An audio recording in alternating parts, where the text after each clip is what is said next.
Assalamualaikum warahmatullahi wabarakatuh. Selamat pagi semuanya. Sebelumnya kami akan membahas tentang sebuah kasus, yaitu feminisme dan juga disorientasi seksual.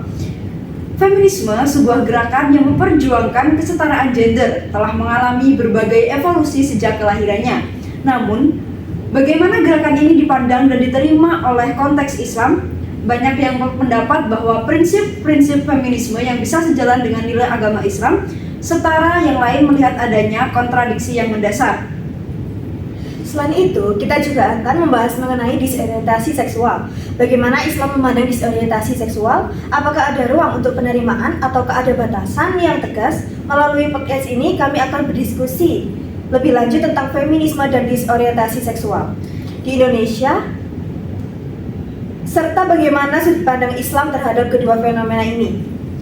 Sebelum kami memulai diskusi, hendaknya kami memperkenalkan diri. Perkenalkan, nama saya Ika Asadina Firdaus dari S1 Pendidikan Ekonomi. Dan saya Imatunima dari S1 Pendidikan Ekonomi. Akan memandu podcast dengan topik feminisme dan disorientasi seksual dalam beberapa waktu ke depan. Saat ini kami ditemani oleh beberapa narasumber yang sangat luar biasa. Mohon diperkenalkan untuk masing-masing narasumbernya. Perkenalkan, nama saya Intan Khairunisa dari S1 Manajemen.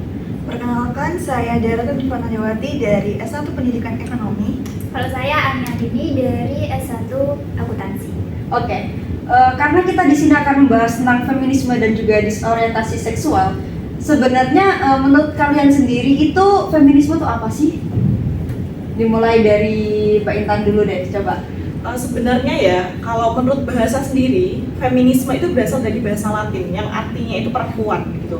Jadi pada dasarnya feminisme itu ya erat sekali kaitannya dengan perempuan seperti itu. Kalau misalnya secara bahasa seperti itu. Tapi mungkin kalau secara umum feminisme itu mungkin sering dikaitkan dengan gerakan-gerakan yang menyuarakan kesetaraan gender, di mana perempuan itu dan laki-laki harus memiliki hak dan kewajiban yang sama seperti itu, yang mungkin banyak digaungkan oleh masyarakat di luar sana.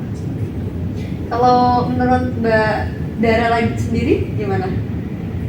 Feminisme itu menurut saya itu sebuah doktrin yang menganjurkan persamaan hak antara laki-laki dan perempuan. Karena kan sekarang kayak orang yang kerja di pabrik itu kan banyak kayak dikucilkan kan perempuan, dianggap lemah gitu. Dan kalau Mbak Adi gimana? Sama sih kayak kesetaraan gender gitu loh. Dimana perempuan itu dimanapun tuh harus diperlakukan sama gitu loh, sama kayak laki-laki. Begitu. Terus sebelumnya kan kalau ada feminisme sendiri saat ini tuh banyak sekali kayak dampak buruk dan juga negatifnya. Nah, sebelum itu kan pasti ada sejarahnya nih tentang feminisme sendiri. Sejarahnya tentang feminisme sendiri itu menurut kalian kayak gimana sih? Jadi sejarah feminisme secara singkatnya itu berawal dari muncul di barat, di daerah barat, dan tidak dapat dipungkiri merupakan respon dan reaksi terhadap situasi dan kondisi kehidupan masyarakat. Jadi dari zaman dulu sampai awal modern itu perempuan disamakan dengan laki-laki dan dianggap lemah fisik dan dianggap seperti budak gitu, disamakan sama budak. Terus habis itu di gereja pun merunding kalau perempuan tuh pembawa sial gitu. Iya sih kan, kalau dulu tuh hak-hak perempuan tuh masih belum diperhatikan ya, kayak apalagi pada zaman Islam tuh belum ada. Jadi apalagi kan perempuan kan ada kayak haid gitu ya. Ada yang menceritakan itu, saya pernah dengar kalau perempuan itu kalau haid itu diasingkan sampai masa haidnya selesai, dan ketika haid itu seolah-olah tuh dia itu najis gitu. Jadi kayak haknya kurang terpenuhi. Saya tuh pernah dengar cerita ya, sahabat siapa gitu loh. Ketika dia masih belum masuk Islam, ketika zaman Zaidiyah itu dia tuh kan memiliki anak perempuan ya. Di zaman itu anak perempuan itu harus dianggap sial gitu kan, diasingkan. Jadi kayak dibawa ke suatu tempat. Dan ketika perjalanan ke suatu tempat itu, nah si anak perempuan ini menuju jalan itu kayak ngambil ya daun apa gitu, katanya itu dibuat tanda. Terus ketika udah udah nyampe gitu ya di tempat pengasingan, terus dia tuh bilang ke ayahnya tuh ketika udah masuk Islam tuh jadi sahabat Nabi gitu loh. Dia tuh bilang, ayah nanti ketika pulang itu aku di sepanjang jalan udah ngasih petunjuk jalan gitu loh, biar ayah nggak tersesat gitu. Nah, sahabat ini tuh sedih karena kenapa sih dulu kok perempuan diasingkan gitu, menyesal gitu loh. Nah itu kan kalau dulu tuh perempuan itu ya nggak setara seperti yang sekarang. Dan dari latar belakang itu tadi, pada di Eropa kemudian masuk ke Amerika, itu akhirnya perempuan itu ada gerakan seperti penyetaraan derajat perempuan, di mana di situ kayak dalam lingkup kerja seperti di pabrik itu pekerja perempuan mulai dipekerjakan. Dan sebenarnya alasan mendasarnya adalah karena perempuan itu lebih patuh dan juga upahnya lebih murah seperti itu. Nah itu awal mula munculnya feminisme itu seperti itu. Terus setelah itu sekarang fakta di lingkungan saat ini gimana sih? Apakah sudah setara gitu antara laki-laki dan perempuan, atau perempuan masih dianggap rendah kayak gitu, gimana? Faktanya pada saat ini kita bisa berkumpul sekarang ini juga sebenarnya bentuk dari adanya feminisme yang sudah diperjuangkan ya. Seperti adanya Kartini yang sudah memperjuangkan emansipasi, akhirnya kita bisa bersekolah, bisa sampai S1, S2, S3. Banyak sekali tokoh-tokoh perempuan yang ada di pemerintahan, contohnya jadi pejabat publik, itu sebenarnya juga salah satu produk dari kesetaraan gender gitu. Menurut kalian Islam itu bagaimana cara memandang Islam pada feminisme itu bagaimana? Kalau di dalam Al-Quran itu ada ya di surat Yasin ayat 36. Nah, yang pada intinya itu manusia itu diciptakan berpasang-pasang, jadi antara laki-laki dan perempuan. Yang pada intinya kayak laki-laki dan perempuan itu kesetaraan gendernya itu sama. Terus banyak lagi di Al-Quran yang mungkin kayak membuka ayat itu kan ada ya ayyuhalladzina amanu, artinya tuh wahai orang-orang yang beriman. Nah, ya ayyuhalladzina amanu kan kayak memanggil orang-orang iman. Nah, orang-orang di situ yang dimaksud adalah orang iman yang laki-laki baik perempuannya. Berarti itu menunjukkan kalau di dalam Islam, kalau di dalam Al-Quran itu menunjukkan kalau laki-laki dan perempuan dalam hal ibadah itu sama gitu loh kewajibannya. Sholat, ibadah sunnah, ibadah wajib itu sama kalau dalam Al-Quran. Tapi kemarin tuh saya sempat baca buku ya, di bagian akhir itu ada bahwa perempuan dan laki-laki itu nggak sama gitu loh. Menurut Mbak Intan gimana? Menurut saya ya, kalau misalnya berdasarkan Al-Quran, pada Iya. dasarnya memang perempuan dan laki-laki itu diciptakan dengan berbeda, baik secara fungsional ya maupun secara penciptaan kondisi fisik gitu misalnya. Nah itu beda sekali. Seperti kayak perempuan bisa haid, perempuan bisa hamil, bisa melahirkan, bisa menyusui. Sedangkan itu sesuatu hal yang laki-laki tidak bisa. Dan mungkin laki-laki fisiknya cenderung lebih kuat dan sebagainya. Itu juga perbedaan yang tidak bisa kita tidak bisa manusia itu ikut campur terhadap perbedaan tersebut gitu. Makanya mungkin di luar sana perempuan atau laki-laki yang mencoba untuk menjadi transgender misalnya, mereka harus operasi dulu karena memang sepertinya kondisi fisik itu sesuatu hal yang bukan ranahnya manusia untuk mengikut campuri seperti itu. Kemudian kalau dari fungsional, karena pada dasarnya fisik perempuan dan laki-laki sudah berbeda, maka fungsi dari fisik itu pun berbeda seperti itu. Jadi ya mungkin laki-laki yang cenderung fisiknya diciptakan dengan kuat, maka ya tugasnya untuk mengayomi perempuan, melindungi perempuan. Seperti tadi yang sudah disampaikan oleh Mbak Ani, di mana ya sebagai makhluk yang diciptakan berpasang-pasangan, laki-laki harus memuliakan perempuan, harus melindungi perempuan. Sedangkan perempuan juga harus bisa merajakan suaminya juga. Jadi kedudukannya itu sama-sama, tapi memiliki peran dan fungsi yang berbeda. Jadi kayak saling melengkapi gitu Iya, ya? saling melengkapi gitu. Jadi nggak ada istilahnya kayak laki-laki harus dirajakan gitu. Itu nggak bisa gitu. Perempuan nggak bisa menjadi budak. Atau sebaliknya, perempuan harus diratukan, sedangkan laki-lakinya malah seperti budak. Nah itu tidak bisa. Jadi harus dilengkapi, harus sama-sama melengkapi. Harus dalam ekonomi itu istilahnya balance gitu ya? Ya, seperti itu. Kalau Mbak Hima gimana? Kalau menurut Mbak Hima gimana Mbak Hima? Nggak, langsung aja ke pertanyaan selanjutnya gitu loh maksudnya. Jadi Islam tadi itu mendukung feminisme dalam beberapa alasan kan. Jadi ada kayak yang didukung, ada pro, ada kontranya kayak gitu. Oke. Setelah kita tadi kan udah bahas tentang feminisme, terus dampak-dampaknya, kok dampaknya apa, sejarahnya, faktanya, terus sudah kita tanyai tanggapan-tanggapan sendiri dari teman-teman. Terus problem sebuah masalah yang ada di lingkungan kita terkait feminisme sendiri itu apa sih?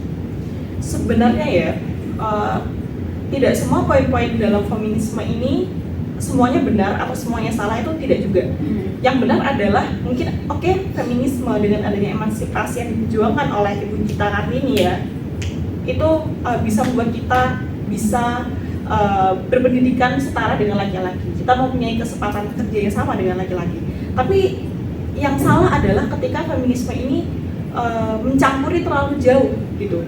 Seperti contohnya mungkin dewasa ini tuh banyak sekali kasus-kasus, bukan kasus ya, kayak gerakan-gerakan mungkin di kota-kota besar ada gerakan feminisme di mana orang-orang menggaungkan my body is mine, tubuhku adalah milikku. Tubuh perempuan tidak boleh diatur, pakaian perempuan tidak boleh diatur dan sebagainya. Dan sebenarnya itu kayak gimana sih ya? Sebenarnya itu tidak bisa seperti itu. Jadi dalam Islam itu kan kita ini diciptakan sebagai seorang hamba gitu. Kita adalah makhluk ciptaan Allah yang mana dalam hidup kita pastinya harus mengikuti aturannya Allah gitu.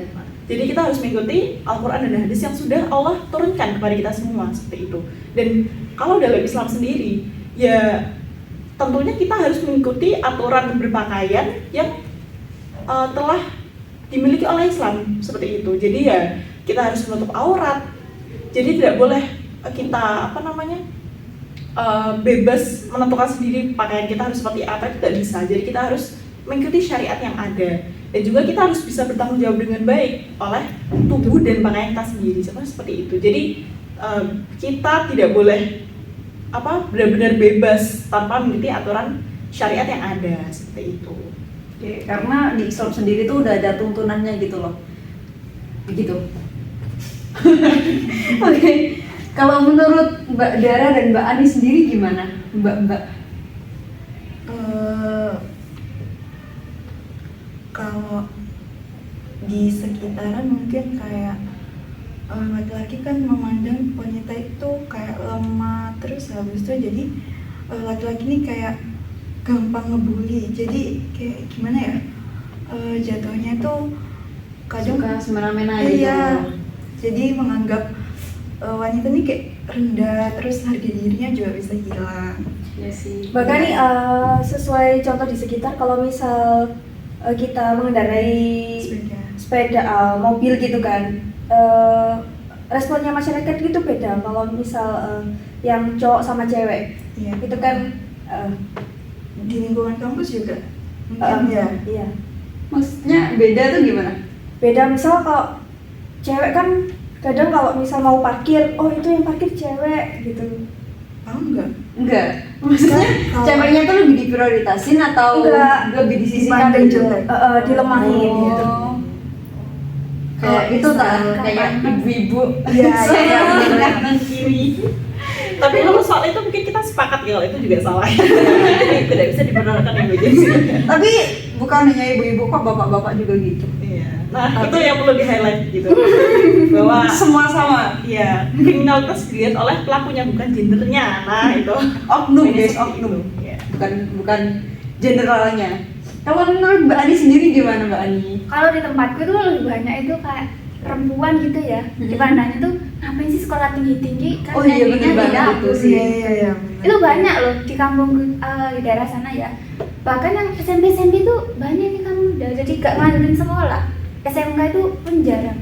Jadi sampai iya gitu. Kayak lebih baik di dapur, ngapain tinggi-tinggi sekolah. Biasanya rata-rata gitu orang ini pedesaan enggak sih, memandang buat apa sih sekolah nanti ujung-ujungnya gini, terus nanti dibandingin sama tangga itu S1, terus akhir-akhirnya juga di dapur. Nggak enjoy kan? Ya, Nah, lagi betul. sekarang tuh banyak pengangguran yang sarjana. Sudah kamu ngapain sih sekolah tinggi-tinggi di rumah Loh, aja gitu. kalau sarjana suaminya udah kaya ngapa kerja?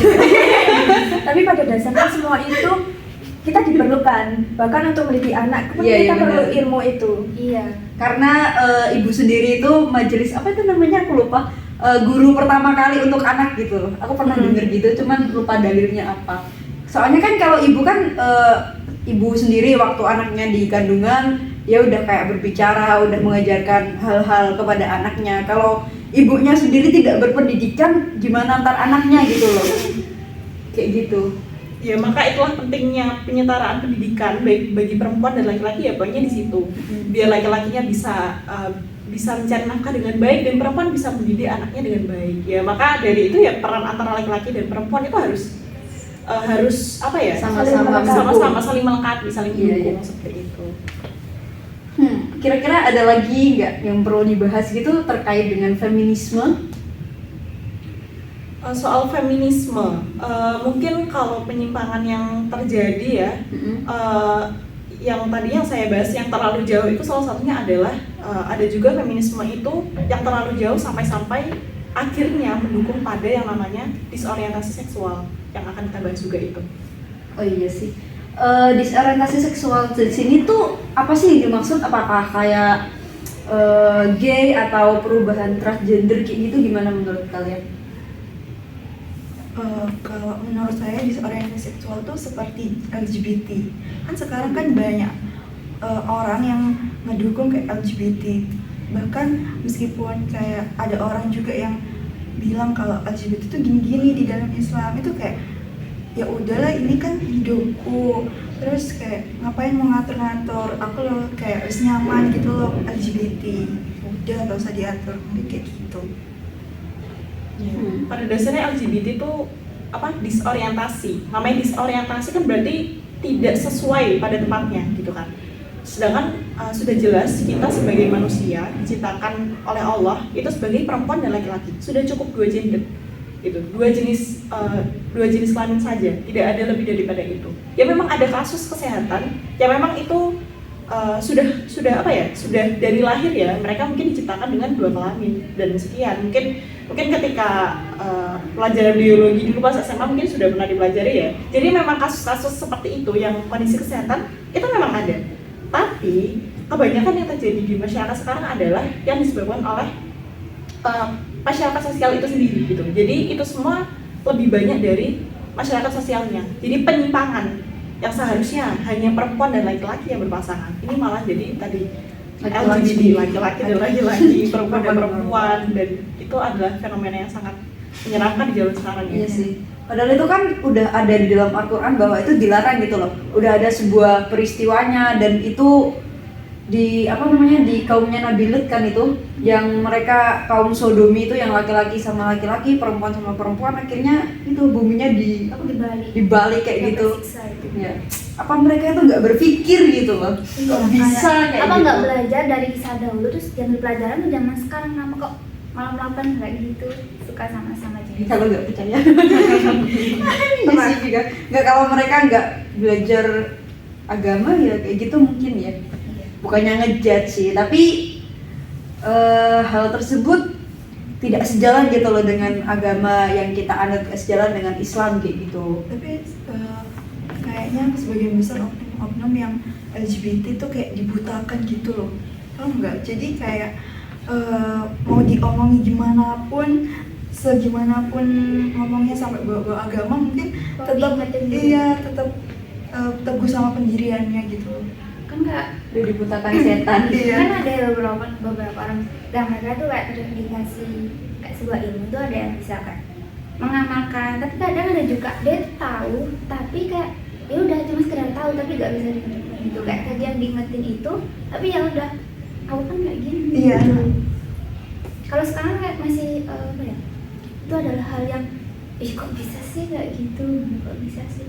Tapi sekarang kayak ada banyak lagu-lagu yang kayak Mendukung itu dan banyak orang kan, wah ini lagunya enak kok, nggak penting artinya, yang penting padahal itu kan ya nggak boleh. nggak tahu artinya. Iya, banyak kan lagunya kayak enak ini lagunya, padahal itu mendukung LGBT kan, kayak bendera perang itu kan nggak boleh. Iya. Itu lambangnya mereka. Maka dari itu penting sekali ya untuk sekarang itu LGBT itu sudah sangat terang-terangan gitu. Jadi bagi kita ya terang. pastinya harus bisa memfilter dengan baik seperti itu. Mungkin ada beberapa kasus kayak LGBT gitu. Kalian punya nggak sih kayak teman gitu yang apa? Terdeteksi ada sih. Enggak, mereka tuh gimana gitu loh? Apakah kalian pernah tanya nggak kayak gejala awalnya itu gimana gitu? Mungkin kalian mengamati terus di akhir-akhir oh beneran gitu. Dia ternyata saling mencintai gitu. Menurut kalian ada nggak kayak teman kayak gitu? Aku pernah sih. Aku tidak ada. Ya Tidak kayak biasa pernah. aja sih dia kayak biasa aja. Tapi dia tuh kayak ya temanku kemana-mana tuh berdua. Wow, siapa nih? Cewek-cewek di kemana-mana. Ya, aku bener. Iya, apa? Tetanggaku juga ada. Dia jadi Cewek. Cewek-cewek. Ke apa? Kayak Gak kelihatan. Gak kelihatan. Tapi dia tuh suka sama suka cewek sama berdua. Heeh. Kemana-mana berdua kayak ada pacaran gitu. Sumpil, aduh. Itu kan kalau cewek dilihat dari apanya ya? Maksudnya ada juga saudaraku juga cowok. Pakai nyamanan ya? Cowok. Kalau cowok itu biasanya itu yang paling banyak itu di area gym. Oh. Dia itu lebih suka badan yang lebih besar. Kok kamu tahu? Loh, sesuai pengalaman. Loh, enggak, maksudnya ada saudara yang kayak gitu. Oke. Saudaramu homo. Ada sih ngomong. Aduh, terdeteksi. Dikasih.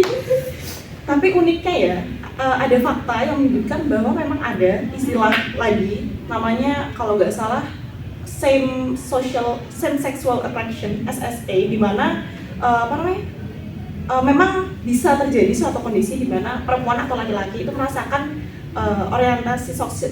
orientasi seksual kepada sesamanya. Nah, tapi sebenarnya itu semua juga bisa dicegah gitu loh. Maksudnya ketika seseorang menjadi seorang trans, menjadi seorang gay, menjadi seorang lesbian, itu adalah sebuah keputusan gitu. Itu adalah sebuah pilihan, bukan suatu hal yang tidak bisa dirubah sama sekali gitu. Apabila dia tidak membiarkan perasaan itu tumbuh, maka sebenarnya ya itu bisa dicegah seperti itu. Karena memang ada kondisi seperti itu. Dan ada juga kok orang-orang yang berhasil berhenti dari orientasi yang menyimpang seperti itu. Jadi harus dibarengi juga sama ilmu agama sebenarnya gitu. Tergantung orangnya ya mau berubah apa enggak. Mau menerima enggak? Bahkan ada sebuah kasus kayak gini ya. Jadi aku kan diajarin sama dosen BPD ku kan, nggak usah tahu siapa namanya. Jadi beliau tuh cerita dia tuh punya temen. Nah temennya itu dia mengalami disorientasi seksual kayak ini. Jadi dia tuh perempuan, dia suka sama perempuan, tapi dia udah nikah dan punya anak. Dan sekarang pun juga masih berhubungan gitu loh. Terus pas waktu dia udah nikah gitu kayak ini udah nikah nih, terus yang temennya kan belum. Yang pasangan si pacarnya ini kan belum nikah. Terus pas waktu si pacarnya ini kayak deket, dia tuh kayak jealous gitu loh. Padahal kan dia udah punya suami gitu. Terus kadang kalau dia nggak balas chatnya atau nggak balas teleponnya, dia sedih kayak gitu. Bener-bener kayak pacaran tapi selingkuh sama sesama jenis ya. Digebar nurul kayak gitu. Kayak gitu sih. Memang beberapa Iya, kasus banget. orang-orang menyembunyikan identitasnya itu melalui pernikahan juga ya. Pernah dengar nggak sih? kayak Oh gitu? iya. Pernah ada kasus kan? Yang di India itu kamu pernah dengar gak? Jadi kayak aku pernah dengar itu ceritanya si cowoknya ini dia kan dari kalangan konglomerat gitu. Nah dia itu disuruh nikah gitu loh. Terus ketemu sama si cewek. Nah sama si ceweknya itu juga mau nikah gitu. Jadi kayak kenalan dekat terus langsung nikah. Nah berhubung pas udah nikah itu si ceweknya ini kayak disiksa gitu loh, kayak di KDRT. Terus pas waktu mau minta cerai si cowoknya kayak jangan kayak gitulah. Terus udah baikan, terus KDRT lagi, terus minta maaf lagi, terus dan lain-lain. Sampai di akhirnya itu si cowoknya ini ngajak baikannya itu kayak diajak keluar negeri berlibur gitu. Terus tiba-tiba si ceweknya ini dibunuh gitu. Nah ternyata dalang dari pembunuhan tersebut adalah si suaminya tersebut. Nah, kenapa kok dibilang kayak gitu? Kenapa dia merencanakan kayak gitu? Plot twistnya ternyata si laki-laki ini ingin membunuh si cewek biar dia kayak, oh aku udah nikah nih. Soalnya kan kalau belum nikah kan kayak disuruh nikah terus gitu.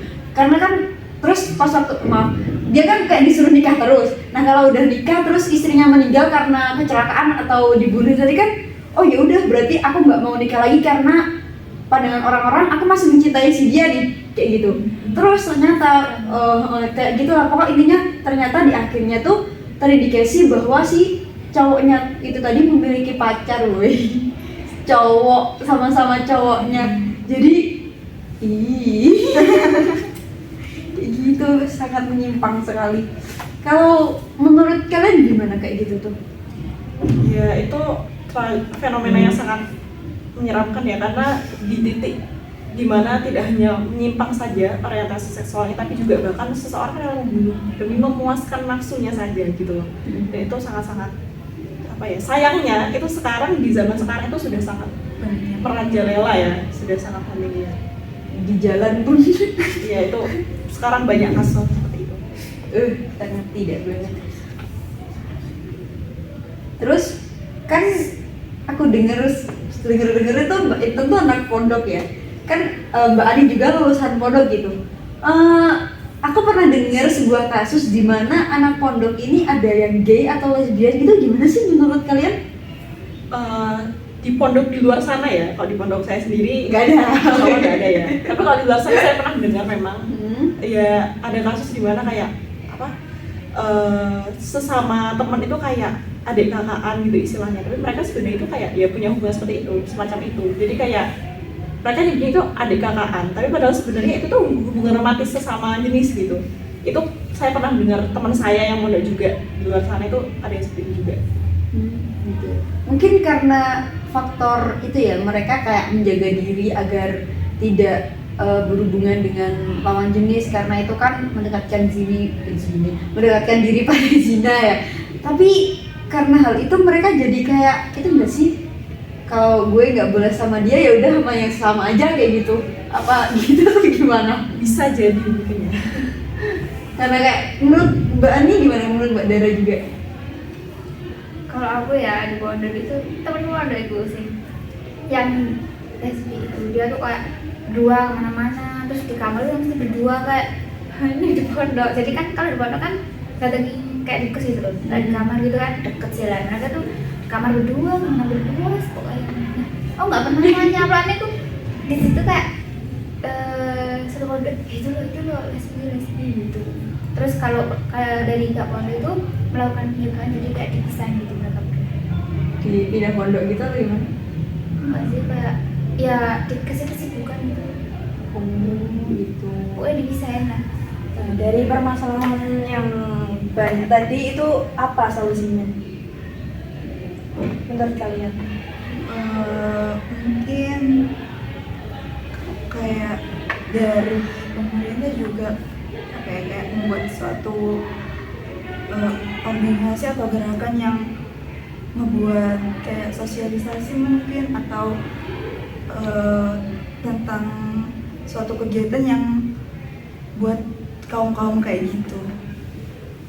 Mungkin juga konseling dan ke psikolog atau gimana, itu kan juga membantu. Ya mungkin iya, pada dasarnya juga ini nggak sih kayak penyelurusan kesalahpahaman itu tadi ya. Jadi kayak pada dasarnya pemahamannya soal itu semua diluruskan dulu. Dan mungkin juga dari Islam juga seperti itu, mungkin dari pendidikannya juga. Kemudian juga mungkin ada lembaga yang bisa menampung orang-orang yang ingin berpindah gitu, orang-orang yang semulanya mungkin LGBT segala macam, mereka dibina, diarahkan agar mereka bisa bertaubat, bisa kembali ke kodratnya itu tadi ya, betul ya, kayak gitu. Sudah Mbak Ani? Iya, temenku itu kayak dikasih ya bimbingan terus loh kan, suruh tahu gitu. Kasih kayak kesibukan gitu, terus gak boleh berdua. Misalnya kan kayak kesibukannya kan di pondok itu kan kayak ada masak gitu ya, disuruh ngaji, terus nyisir kecil, disuruh masak, terus gak boleh, pokoknya dipisahin gitu loh intinya, dibimbing. Gitu. Nah, itu tadi merupakan pembahasan panjang tentang feminisme dan juga disorientasi seksual. Jadi prinsip-prinsip kesetaraan gender yang dikemukakan dalam Al-Quran, dalam Islam, hukumnya itu haram menganiaya dan juga memperbudak perempuan. Nah, ini dijelaskan dalam surat Al-Bari. Nah, di surat Jadi haram hukumnya menganiaya dan memperbudak perempuan. Islam adalah agama pertama yang menempatkan perempuan sebagai makhluk yang tidak berbeda dengan laki-laki dalam hakikat kemanusiaannya. Meskipun begitu, dalam beberapa hal terdapat perbedaan antara perempuan dan juga laki-laki. Perbedaan ini bukan untuk merendahkan satu sama lain, melainkan untuk saling melengkapi untuk tujuan beribadah kepada Allah, seperti itu. Nah, itu tadi merupakan penyampaian dari kami. Cukup sekian dari kami. Terima kasih kepada para narasumber yang sudah datang dalam podcast kali ini. Cukup sekian, terima kasih. Wassalamualaikum warahmatullahi wabarakatuh. Dadah. Kak usah, kak apa sih tempatnya? Ya, nanti juga dibahas soal kayak ini kan ada ya perbedaan laki-laki dan perempuan. Laki-laki itu mengayomi atau segala macam, dengan perempuan dan sebagainya. Laki-laki itu yang mau lihat istrinya, yang patuh pada suami.